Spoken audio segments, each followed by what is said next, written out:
नमस्कार मित्रांनो, आजचा हा ब्लॉग आहे आपला मनसर हे नागपूरपासून 50 किलोमीटर अंतरावर असलेलं एक पुरातन असं अवशेष आहे. आर्किओलॉजिकल ऑफ इंडियाच्या अंडर हे येतं आणि आपण इथं येण्यासाठी पुण्यावरनं आपण गेलो तर पुण्यावरनं जाण्यासाठी आपल्याला ट्रेननी गेलो. आपण ट्रेननी जवळजवळ आपल्याला 15 ते 16 तास लागले. तिथून 50 किलोमीटरसाठी आपण टॅक्सी केली. टॅक्सीचा पर डे रेंट होता 2,500 रुपये. तो दिवसभर फिरून आपल्याला 3 ते 4 वाजता आपल्याला रिटर्न नागपूर रेल्वे स्टेशनला आणून सोडतो. आत्ता सकाळचे बरोबर 6:15 वाजतात आहेत आणि 6:15 इथं पोचल्यामुळे आमचा फायदा असा झाला की इथं कोणच नव्हतं आणि आम्हाला बघण्यासाठी मनसोक्त असा रिकामा वेळ, त्याच पद्धतीने कोणीही नसल्यामुळे व्यवस्थित आम्हाला हे सगळं पाहता आलं.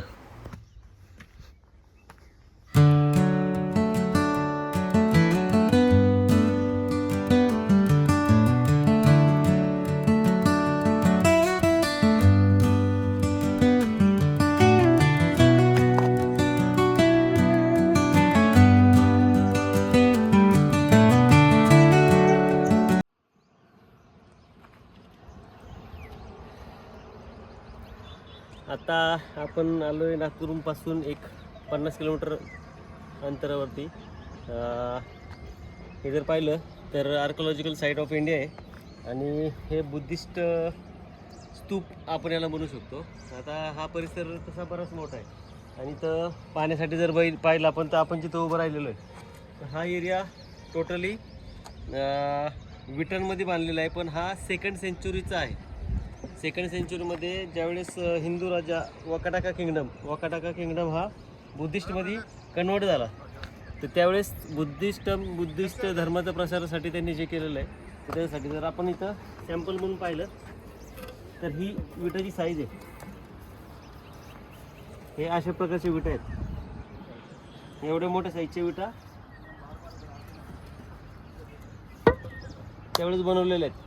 असं म्हटलं जातं की हे 2nd सेंचुरीपासून हे इथं आहे आणि बऱ्याचशा लोकांना ही कदाचित साईट माहिती नसावी. आर्किओलॉजिकल साईट ऑफ इंडियामध्ये आहे, पण बरेचसे लोक इथं येत नाहीत. हे सकाळी सूर्य उगवल्यापासून सूर्य मावळेपर्यंत हे ओपन असतं. इथं आले की तिकीट आहे आपल्याला 20 रुपये. ते तिकीट काढून आपण पुढे येतो.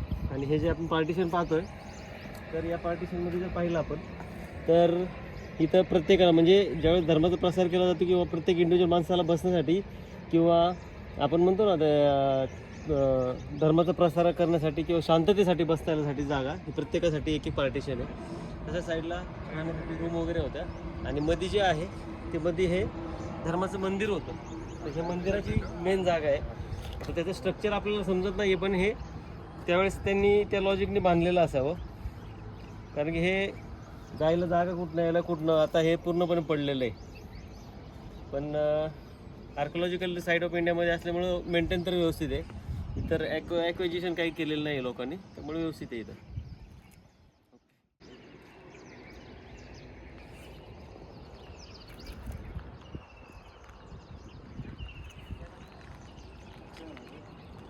शांतीस्तूपपासून सुमारे एक अर्धा किलोमीटर आपण पश्चिमेकडे चालल्यावरती आपल्याला राजमार्ग दिसतो. राजमार्ग म्हणजे राजाचं राहण्याचं ठिकाण, हे आपण इथं पुढे पाहणारच आहोत. इथे आल्यावरती आपल्याला हे डाव्या बाजूला काही घरांचे जुने अवशेष दिसतात. ते अवशेष क्रॉस करून आपण पुढे चालत राहतो. पुढे उजव्या हाताने चालत राहिल्यावरती हे समोर आपल्याला राजमहालाचं असं सुंदर असं चित्र दिसतं. हे वीट बांधकामामध्ये केलेलं राजमहालाचं सुरुवातीचं शिलालेख आहे किंवा आपण याला वीट बांधकामामध्ये बनवलेल्या छोट्या छोट्या रूमसुद्धा आपण इथं पाहू शकतो. याचं डिझाईन खूप जुनं काळातलं आहे.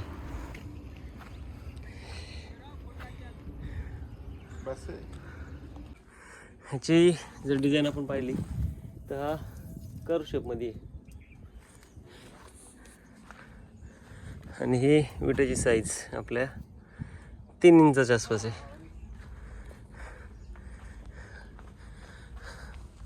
आणि हे आता लोकांनी पत्रा सेट वगैरे मारून खाण्यापिण्यासाठी ठेवलेलं आहे.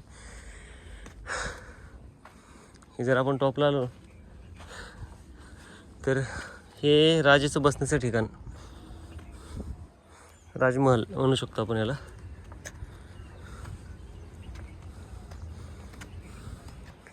त्याची डिझाईन अशी केलेली. एवढंच खालच्या साईडला आहे, इथं आहे, पण इथून परत वरती आहे.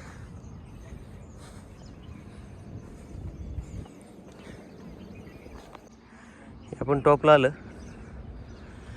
की बॅक साईडला आपल्याला मनसर लेक दिसतो.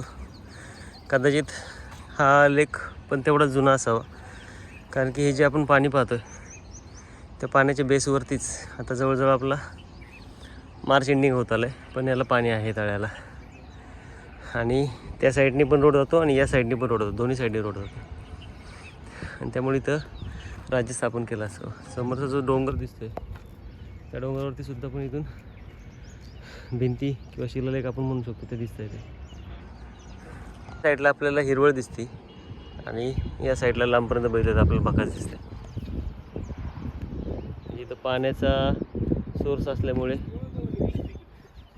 इथं त्यावेळेस राज्य स्थापन केलं असावं हे टेकड्यांवरती. राजमहालापासून आपण खाली उतरताना उजवीकडे परत जायचं आहे. तर उजवीकडे आल्यावरती आपल्याला अजून हे नक्षीकाम दिसतं आपल्याला. ते पण कालांतराने गाडलं गेलेलं दिसतंय. नंतर हे माती काढून ओपन केलेलं आहे. ते शंकराचं ओपन मंदिर आहे.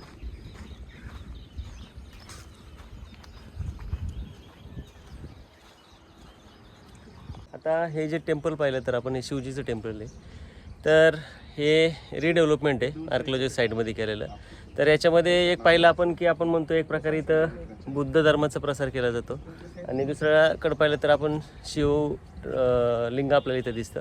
तर याच्यामधला इतिहास असा आहे की वकाटाका किंगडम हा लास्ट किंगडम होता ज्यांनी हिंदू धर्मामधनं बुद्धिस्ट धर्मामध्ये कन्वर्ट झाले होते.